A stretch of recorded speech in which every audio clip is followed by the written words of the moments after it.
Le miracle de Carlo Acuti n'est pas simplement un autre récit de foi, c'est quelque chose qui transcende les barrières de la compréhension humaine. Imaginez une famille qui, du jour au lendemain, voit sa fille, Maria Clara, diagnostiquée avec une leucémie. Leur monde bascule, la peur s'installe, mais l'espoir s'accroche fermement à la foi chrétienne. Et cette foi, connectée à la spiritualité de Carlo Acuti, donne naissance à une histoire qui inspire non seulement les croyants, mais aussi tous ceux qui croient au pouvoir de l'intercession. Ce miracle en particulier se distingue par son intensité et touche le cœur de ceux qui l'entendent. La famille de Maria Clara faisait face à une tempête. La leucémie, une maladie redoutée, mettait chacun à l'épreuve. Mais au milieu de cette obscurité, ils trouvaient refuge dans la prière. Ils cherchaient la force dans la Bible, dans des dévotions quotidiennes, et trouvaient une nouvelle espérance en se tournant vers Carlo Acuti. La foi n'est jamais une route facile, mais ils décidèrent d'avancer, croyant que l'intercession de quelqu'un de si proche de Jésus-Christ pouvait apporter un rayon de lumière. À chaque culte et sermon, ils renouvelaient leur foi en un miracle qui semblait impossible.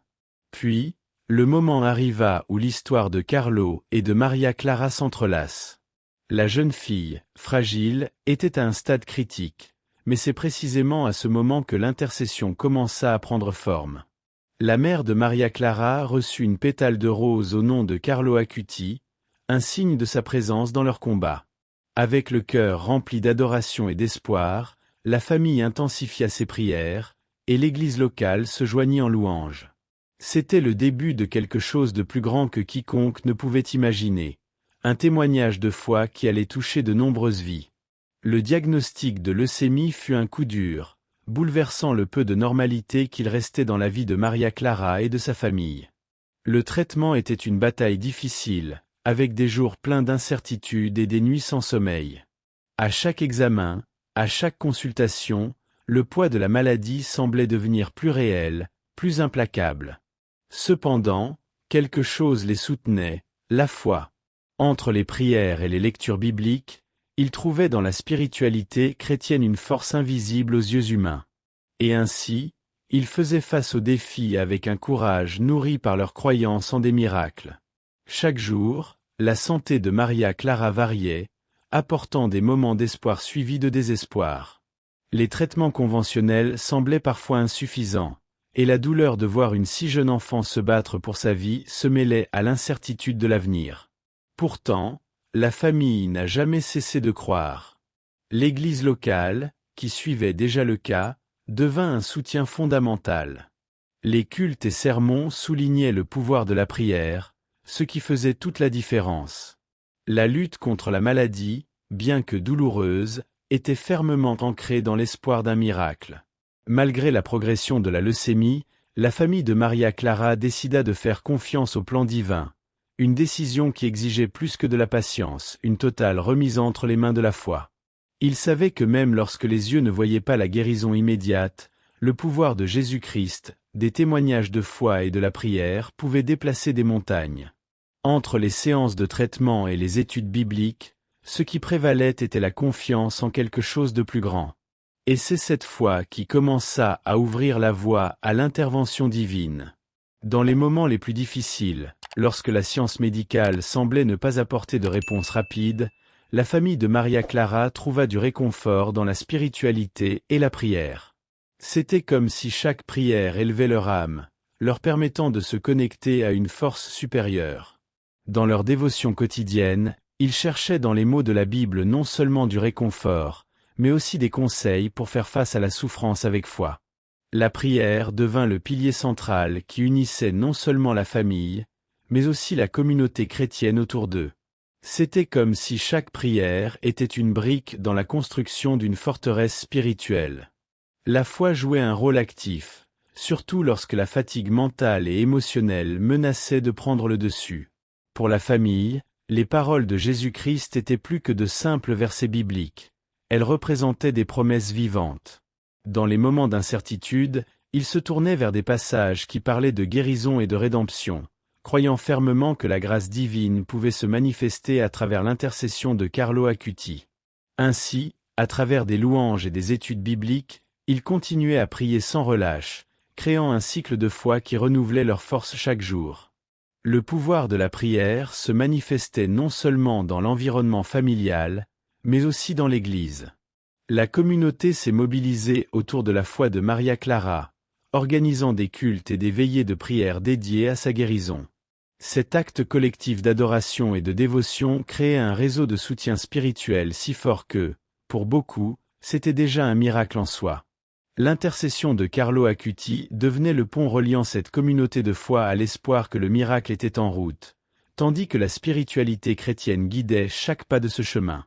L'intercession de Carlo Acuti apportait une nouvelle dimension d'espoir à la famille de Maria Clara.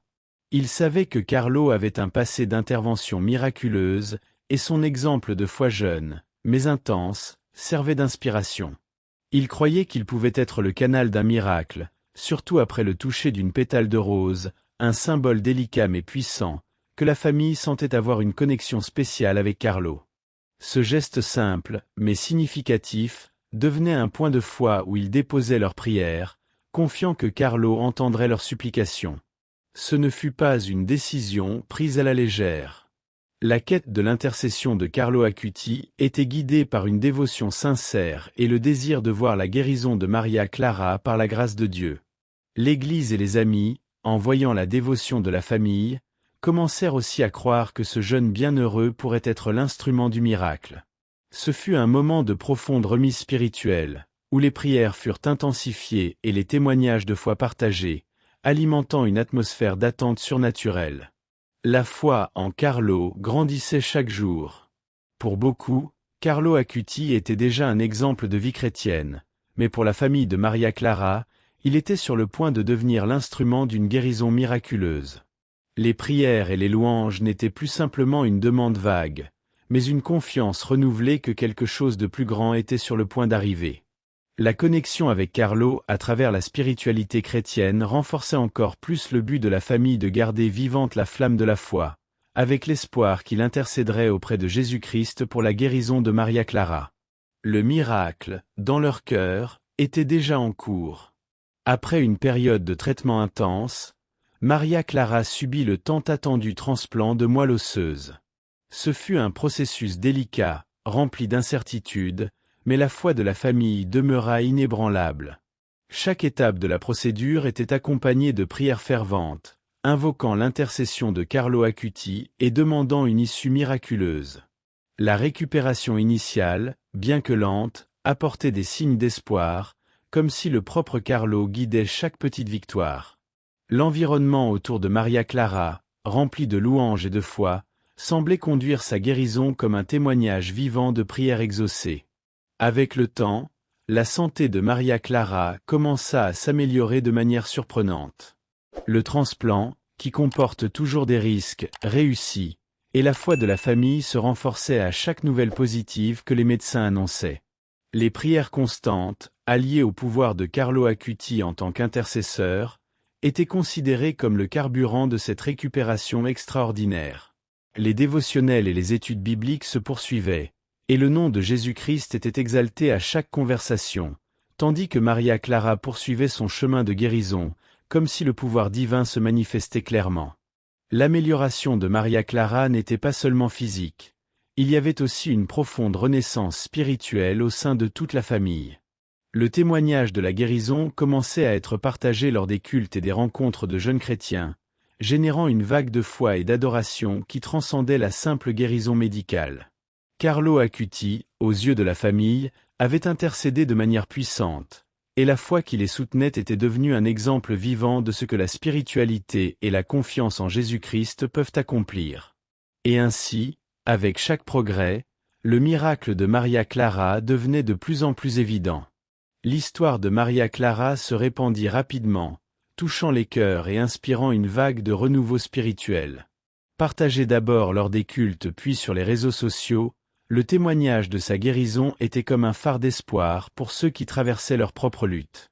Des jeunes chrétiens, des familles en prière, et même ceux qui avaient peu de foi auparavant, commencèrent à voir dans l'histoire de Maria Clara un exemple vivant du pouvoir de la foi et de l'intercession de Carlo Acuti. Il était impossible d'entendre parler du miracle sans en être touché, Et bientôt, ce récit résonnait dans les églises du monde entier. Chaque fois que le témoignage était partagé, il prenait de la force, poussant de plus en plus de personnes à s'interroger sur leur propre parcours spirituel.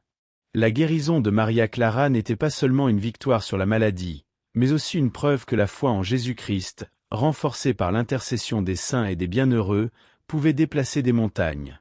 En entendant ce récit, beaucoup ont commencé à redécouvrir la valeur de la prière, des études bibliques et du dévouement quotidien. Ce miracle a servi de puissant rappel que, même dans les moments les plus difficiles, la foi peut apporter des réponses inattendues. L'Internet, souvent perçu comme un lieu de superficialité, est devenu la scène de témoignages de foi profonds et transformateurs. Le témoignage de Maria Clara est devenu viral, et des personnes qui n'auraient jamais été en contact avec la spiritualité ont commencé à réfléchir sur leurs propres croyances. L'histoire a touché des gens de tous âges, mais particulièrement les jeunes chrétiens, qui ont vu dans ce miracle une preuve tangible du pouvoir de la prière et de la foi inébranlable. C'était comme si, à travers Carlo Acuti, le message de l'Évangile trouvait un nouveau public, qui, maintenant plus que jamais, ressentait l'urgence de chercher sa propre connexion avec Dieu. Le miracle de Maria Clara a apporté plus que la simple guérison physique. Il a été, avant tout, un renouveau spirituel pour sa famille, qui a vu dans l'intercession de Carlo Acuti et la foi inébranlable en Jésus-Christ la preuve du pouvoir de la prière. Cet événement est devenu un tournant, montrant que le miracle ne réside pas seulement dans le résultat, mais aussi dans le processus d'abandon total à Dieu. La guérison était un symbole, mais la transformation qu'elle a provoquée dans la foi et l'esprit de tous autour d'eux était un véritable témoignage que, même dans les adversités, la spiritualité peut éclairer les chemins les plus sombres. Cette expérience a poussé la famille à réfléchir profondément sur la signification d'un miracle. Ils ont compris que le miracle ne se résume pas à une intervention divine sur le plan physique, mais à la manière dont la foi les a façonnés, renforcés et connectés encore plus à Jésus-Christ. Le miracle de Maria Clara s'est étendu au-delà de sa santé, renouvelant également le sens de l'union et de l'adoration dans leur vie. Chaque prière exaucée était une invitation à l'humilité et à la gratitude, montrant que le miracle n'était pas seulement la guérison, mais la transformation de tous autour de cette quête de foi. L'impact spirituel de cette guérison a résonné comme un appel à renouveler sa propre foi. Le miracle a amené beaucoup à repenser leur propre vie, leurs prières et leurs recherches spirituelles. L'histoire de Maria Clara a montré que la foi, lorsqu'elle est vécue pleinement, peut produire des fruits bien plus grands que nous l'imaginons. Et c'est ce renouvellement d'espoir et de spiritualité qui motive ceux qui ont été témoins ou qui ont entendu parler de ce miracle, prouvant que la véritable guérison est celle de l'esprit, et que les défis, aussi difficiles soient-ils, peuvent être le point de départ d'une foi encore plus profonde. Dans les moments d'incertitude professionnelle, la foi peut devenir une ancre solide pour les décisions difficiles. Lorsque les choix semblent compliqués et que les possibilités sont semées de doutes, c'est la spiritualité qui apporte la clarté. De nombreux leaders renommés ont trouvé dans la foi un socle pour prendre des décisions audacieuses, s'appuyant sur quelque chose de plus grand qu'eux-mêmes. Par exemple, les entrepreneurs chrétiens ont souvent recours à la Bible et à la prière pour trouver une direction dans leurs décisions d'affaires. Cela les aide non seulement à garder leur calme, mais aussi à agir avec intégrité et confiance. La foi nous enseigne également à attendre le bon moment, évitant ainsi les décisions hâtives. Lorsque nous plaçons Jésus-Christ au centre de nos choix, nous comprenons qu'il y a un but à chaque situation, même dans les plus difficiles. Il ne s'agit pas seulement de réussir, mais de le faire selon des principes qui reflètent notre spiritualité. Pour ceux qui font face à des choix professionnels difficiles, adopter un dévouement quotidien ou méditer sur des textes de l'Évangile peut apporter la paix nécessaire pour prendre la décision la plus sage, même si cela exige de la patience. La spiritualité offre une perspective plus large sur la carrière, montrant que les décisions ne doivent pas être basées uniquement sur des gains matériels ou immédiats.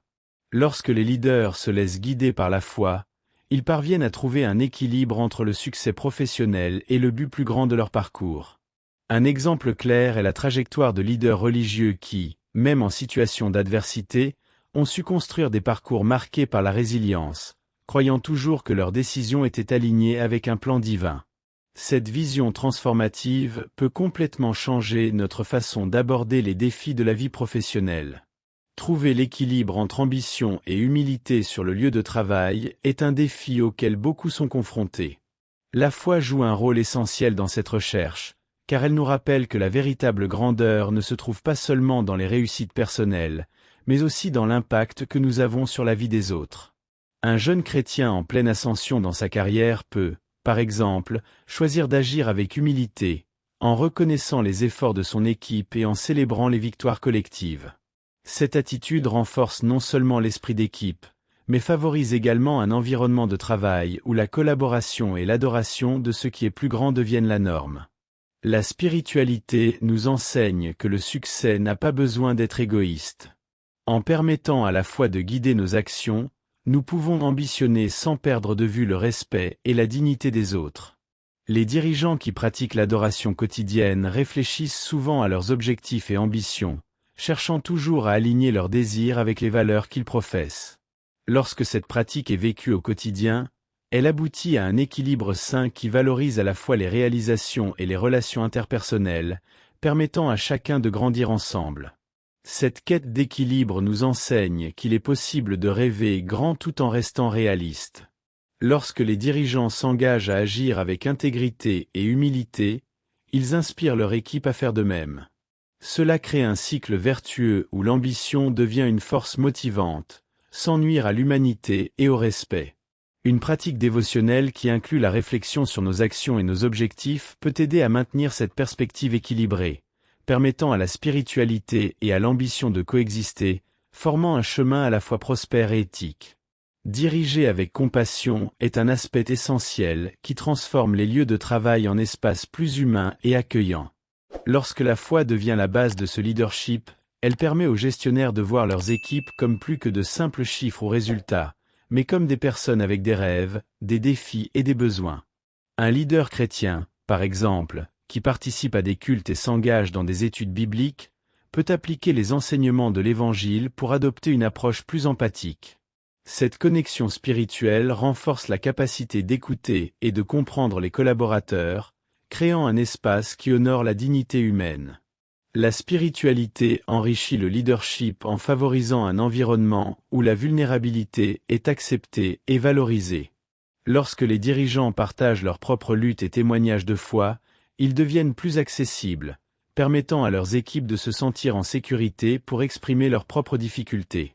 Un bon exemple est le leader qui, au lieu d'imposer une décision, cherche la contribution de son équipe, montrant que chaque voix compte.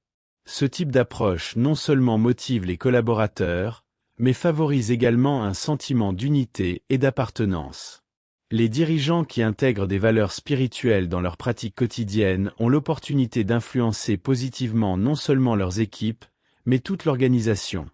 En cultivant un espace d'adoration et de respect, où les personnes se sentent valorisées et reconnues, ces leaders créent une culture de fidélité et d'engagement. Un bon exercice pourrait être de tenir des rencontres régulières pour des prières en groupe ou des réflexions, où chacun a la chance de partager ses expériences et ses défis. Ainsi, la foi devient non seulement un pilier du leadership, mais aussi un moyen de construire des relations solides et significatives dans le milieu professionnel. La foi est une alliée puissante dans la construction de la résilience professionnelle, car elle nous enseigne à affronter les défis avec courage et espoir. En période de crise, la spiritualité peut servir de phare, guidant nos actions et nos pensées. Par exemple, un jeune chrétien qui perd son emploi peut trouver de la force dans ses convictions, utilisant la prière et la méditation biblique pour garder son calme et sa confiance. Cette pratique non seulement soulage le stress, mais offre également une perspective renouvelée sur les opportunités qui surgissent après un revers. La connexion entre la foi et la résilience se révèle dans la capacité d'apprendre des échecs. Lorsque les dirigeants et les collaborateurs s'engagent à voir les défis comme des opportunités de croissance, l'atmosphère de travail se transforme. Au lieu de craindre l'erreur, ils peuvent l'aborder comme une étape nécessaire dans leur parcours. Un exemple pratique est l'établissement de séances de feedback constructif, où les erreurs sont discutées de manière ouverte et sans jugement, permettant à tous d'apprendre et de se renforcer grâce à l'expérience. Cette attitude favorise un environnement où le courage d'essayer et d'échouer est valorisé. De plus, la spiritualité offre un soutien émotionnel essentiel en temps de difficulté. La pratique des cultes et la participation à des communautés de foi peuvent créer des réseaux de soutien qui aident les individus à surmonter les obstacles. Lorsque les gens partagent leurs histoires de foi et de persévérance, ils s'inspirent mutuellement et renforcent l'idée qu'ils ne sont pas seuls. Une approche à envisager est l'organisation de groupes de prière axés sur les défis professionnels, où les participants peuvent se soutenir et se motiver mutuellement à avancer avec foi et détermination. Lorsque la foi s'entrelace avec la vie professionnelle, elle peut révéler un but plus grand qui transcende les objectifs de carrière. Pour beaucoup, le travail se transforme en une mission de vie, chaque tâche étant perçue comme une occasion de servir et de faire une différence. Par exemple, un jeune chrétien travaillant dans une organisation à but non lucratif peut trouver un sens dans chaque interaction, sachant qu'il contribue à un bien plus grand. Cette connexion spirituelle offre une motivation intrinsèque qui dépasse la recherche de succès financier, favorisant un sentiment d'accomplissement et de satisfaction personnelle. De plus, la spiritualité aide à aligner les compétences et talents individuels avec la vocation personnelle. Lorsque les gens se posent la question « Comment puis-je utiliser ma foi pour impacter le monde qui m'entoure ?», ils découvrent souvent de nouvelles passions et opportunités. Un bon exemple est celui d'un leader d'équipe, inspiré par ses valeurs chrétiennes, qui décide de mettre en place un programme de bénévolat d'entreprise, permettant aux collaborateurs de s'engager dans des causes sociales. Cette initiative renforce non seulement le sens de la communauté au sein de l'entreprise, mais crée également un environnement où chacun peut exprimer sa foi à travers des actions concrètes. Enfin, cultiver une vision de carrière qui intègre des valeurs spirituelles permet aux individus de faire face aux hauts et bas de la vie professionnelle avec une perspective renouvelée.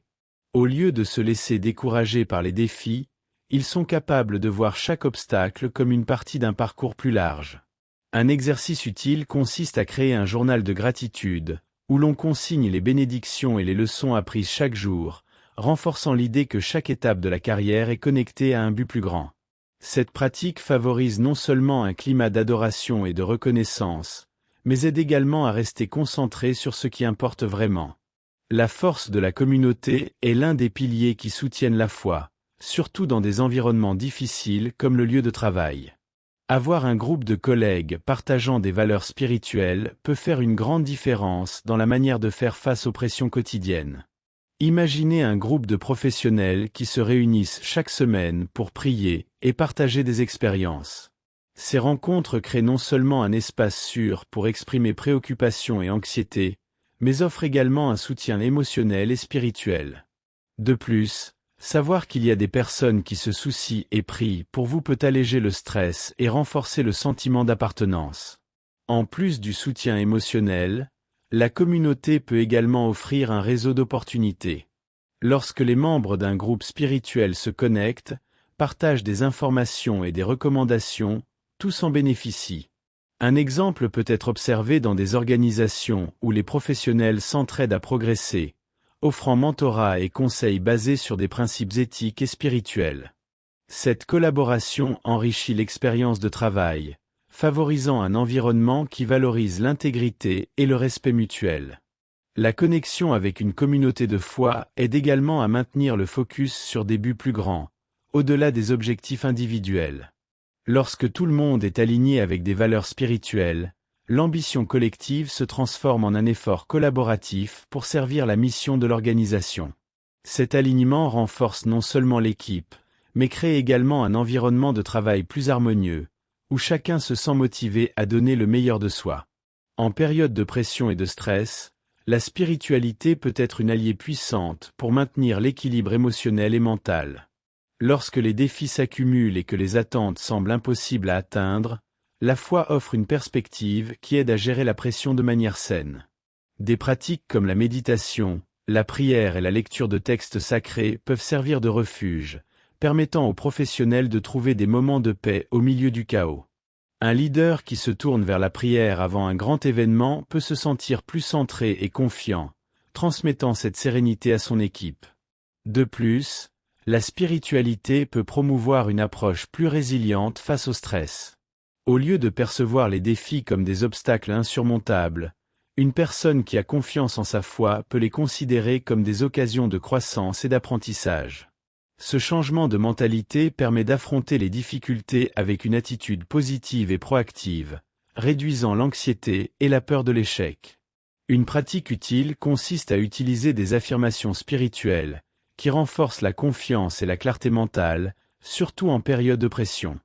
Enfin, en intégrant la spiritualité dans la routine professionnelle, les individus développent des compétences de gestion du stress qui améliorent non seulement leur bien-être, mais impactent également positivement leurs relations avec collègues et clients.